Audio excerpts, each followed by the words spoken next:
মন্দিৰা বামুণবাৰীত শোকাবহ পথ দুৰ্ঘটনাত ৰামপ্ৰসাদ নামৰ গৃহৰক্ষী এজন থিতাতে নিহত। কামৰূপ জিলাৰ বকো মন্দিৰা বামুণবাৰীত নিশা সংঘটিত হয় শোকাবহ পথ দুৰ্ঘটনাত ৰামপ্ৰসাদ মণ্ডল নামৰ গৃহৰক্ষী জোৱান এজন থিতাতে মৃত্যুবৰণ কৰে। মন্দিৰা পহৰা চকীত নিজৰ কৰ্তব্য সামৰি নিশা মটৰ চাইকেলেৰে ঘৰ অভিমুখে গৈ থকা অৱস্থাত বামুণবাৰী নামৰ ঠাইডোখৰত সংঘটিত হয় ভয়াৱহ দুৰ্ঘটনা। পথত ৰৈ থকা ট্ৰেক্টৰত নিয়ন্ত্ৰণ হেৰুৱাই বাইকেৰে খুন্দা মৰাৰ ফলত দুৰ্ঘটনা সংঘটিত হোৱা বুলি জানিব পৰা গৈছে। ঘটনাস্থলীত বকো আৰক্ষী উপস্থিত হৈ মৃতদেহ চমচি লৈ মৰণোত্তৰ পৰীক্ষাৰ বাবে গুৱাহাটী চিকিৎসা মহাবিদ্যালয়লৈ প্ৰেৰণ কৰে। এই ঘটনাই অঞ্চলজুৰি শোকৰ ছাঁ বিৰাজ কৰাৰ লগতে কামৰূপ জিলা বাঙালী পৰিষদৰ সভাপতি সঞ্জয় চৰকাৰে শোক সন্তপ্ত পৰিয়ালবৰ্গলৈ গভীৰ সমবেদনা জ্ঞাপন কৰে। ঘটনাটো ইমানে আমি শুনিছোঁ মানে ঘটনাটো বোধহয় 10টা 10:30 হৈছে, কিন্তু আমি গম পাইছোঁ 12টা বজাত।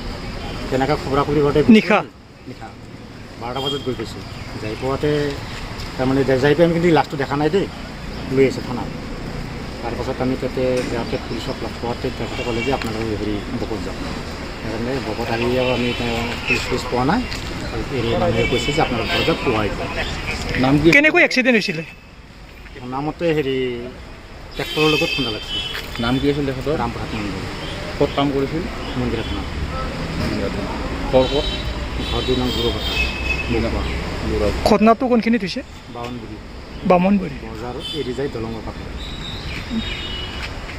কালি ৰাতিপুৱাই 10মান বজাত মন্দিৰ আৰক্ষী পহৰা চকীৰ গৃহৰক্ষী জোৱান ৰামপ্ৰসাদ মণ্ডলে নিজ কৰ্তব্য সমাপন কৰি ঘৰ অভিমুখে গৈ থকা অৱস্থাত বামুণবাৰীৰ এটা ব্ৰিজত বিপৰীত ফালৰ পৰা আহি থকা ট্ৰেক্টৰ এখনৰ লগত খুন্দা লাগে আৰু খুন্দা লগাৰ পিছত তেখেতে থিতাতে মৃত্যুবৰণ কৰে।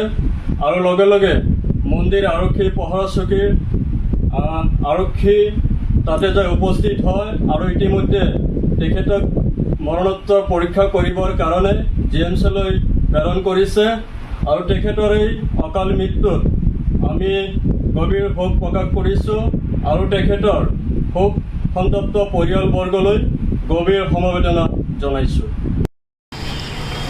ঘটনাটো ইমানে আমি শুনিছোঁ মানে ঘটনাটো বোধহয় 10টা 10:30 হৈছে, কিন্তু আমি গম পাইছোঁ 12টা বজাত। তেনেকৈ খবৰা খবৰি কৰোঁতে নিশা 12টা বজাত গৈ পাইছোঁ। যাই পোৱাতে তাৰমানে যাই পাই আমি কিন্তু লাষ্টটো দেখা নাই দেই, লৈ আছে থানাত। তাৰপাছত আমি তাতে যাওঁতে পুলিচক লগ পোৱাতে তেখেতে ক'লে যে আপোনালোকে বকত যাওক। সেইকাৰণে বকত আহি আমি পুলিচ পোৱা নাই, এৰিয়া মানুহে কৈছে যে আপোনালোক ঘৰত যাওক, পোৱাই যায়। নাম কি, কেনেকৈ এক্সিডেণ্ট হৈছিলে? নামতে ট্ৰেক্টৰৰ লগত খুন্দা লাগিছিল। নাম কি আছিল তেখেতৰ? ৰামপ্ৰসাদ মণ্ডল। ক'ত কাম কৰিছিল? মন্দিৰা থানাত। ঘৰ ক'ত? ঘৰ 2 নং গুৰুপথাৰ। ঘটনাটো কোনখিনিত হৈছে? বামুণবাৰী বজাৰ এৰি যায় দলঙৰ কাষত।